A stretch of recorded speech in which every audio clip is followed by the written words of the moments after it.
Thank you all for coming tonight. My name is Melissa Elliott, and the title of my presentation is Where Should Huckleberry Finn Sit in My Classroom? I would like to give a special thank you to Dr. Crosby, who has helped me so much through this entire process. It really has been a great adventure creating this work for you all.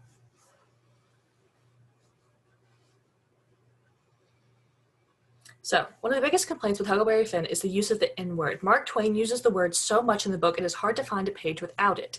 What is widely argued is whether Twain uses the word to show the abuse that daily the enslaved African Americans went through during the time period and to show the dialect of the time period, or whether he uses it as an assertion of his own privilege as a white man and his ability to use the term. Another huge complaint is that any time that Jim has to make a decision or has to be saved, it's done by Huck. Rather than relying on his own faculties as an adult male, Jim is instead saved by Huck. When Jim is captured, when Jim sets out on the adventure at all, Huck is right there making the decisions and pushing the plot. One of these decisions is to go south rather than to go north. Jim, as a grown man, should have understood that the trek north into Canada would have ensured his freedom rather than the trek south into deeper slave territory, which proves that the decision is mostly an adventure tale for Huck rather than a true tale of freedom for Jim. Jim, at the ending, even gives up his own freedom to save the boy. Because Tom, one of Huck's friends, has been injured, Jim goes into town to fetch a doctor rather than running to free himself, and is in the end only freed by a loophole in the will of his deceased master at the time. So the reason this book became so ingrained in the American convention and the American literary canon is that at the time of the Civil War and the Reconstruction, America was struggling to find its footing on the world stage as not only a military power, but as an artistic power. We were quickly rushing things into the canon to be sure that we had the same prestige and artistic power as our European neighbors. The same is true of the South, especially after the Civil War and when we were rediscovering Southern texts. We quickly found that a lot of those texts were racist, and we were able to shove that aside purely because the South wanted these texts that they could cling to and call them Southern pride and say, look at the work we had done, look at the art.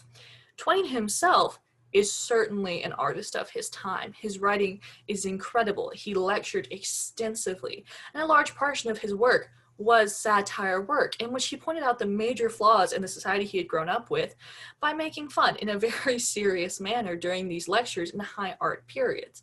Twain himself was actually quite the activist when fighting for the rights of African Americans and in the abolition movement. He even paid out of his own pocket for several African American students to attend higher education. He also worked with trying to better the lives of Asian American immigrants, Native Americans, and the early feminist movements.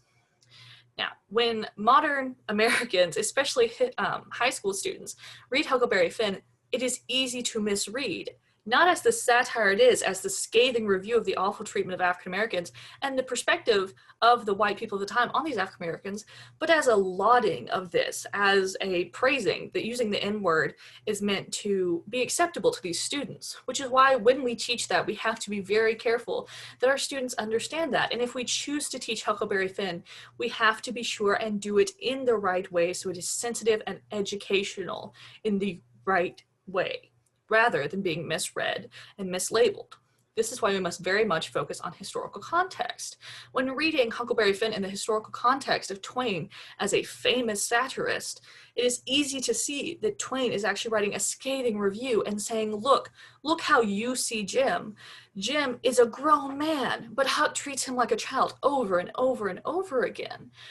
Now, one of the ways which we look to solve this more easily than actually functionally is by taking out the N-word altogether, giving students redacted copies. But when we do this, all we do is we take out the singular word in that dialect and give them a book that is still chocked full of these examples of racism and maltreatment of enslaved African American people. When we teach this book in the South, it is a fine line we tread between making sure we praise the work of Mark Twain, the literary creativity and beautiful scope of the Southern dialect and Southern world, without praising that racism of the time, showing our students that that is inappropriate and we cannot function like that any longer. When we teach Huckleberry Finn outside of the southern United States, we must be sure that we tell our students, or show our students, that they are not free of this burden either. Students in the North especially might be tempted to say, oh, well, I wouldn't have done that. We were a free state. I never would have been racist. But in the historical context, if you had lived in that period, you likely still would have been. Now, another big part of this is the view of the community. If you live in a community that's very active in your school and takes a very active participating role, they're going to have a lot of opinions. And in a more progressive community, they may be accepting to these hard topics and having these hard discussions. But some communities are so steadfast to older ideas that they may be uncomfortable with that.